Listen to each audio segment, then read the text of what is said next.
Sunday's mass shooting in Orlando, Florida, the worst in U.S. history, has now taken center stage in the presidential campaign. Both presumptive party presidential nominees spoke out on the tragedy Monday.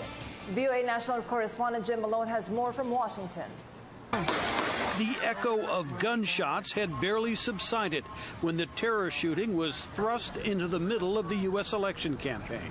Presumptive Republican nominee Donald Trump spoke in New Hampshire, where he seemed to offer a new version of his plan to temporarily ban non-American Muslims from entering the U.S. When I'm elected, I will suspend immigration from areas of the world where there is a proven history of terrorism against the United States, Europe, or our allies. We cannot continue to allow thousands upon thousands of people to pour into our country, many of whom have the same thought process as this savage killer.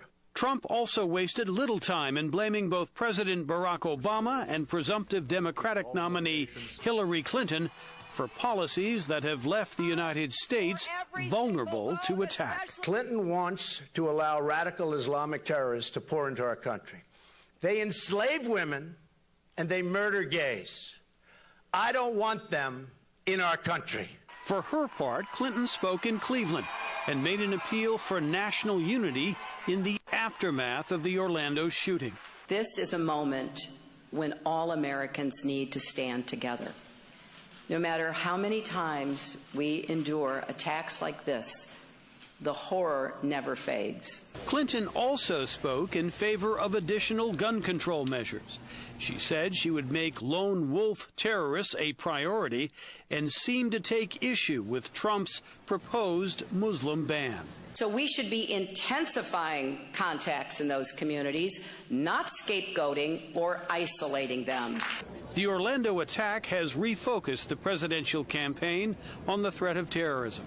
But Trump's previous proposal for a ban on Muslims is also getting fresh attention, rekindling fears among some Republicans that he will be a divisive general election candidate, says analyst John Fortier. Well, he's a volatile candidate, and I think there have been moments where he seemed like he's been tamed and become more part of the party and made peace with the establishment, and then times where his comments really bring those problems up again. So I don't think we're going to see that change in Donald Trump. He is who he is.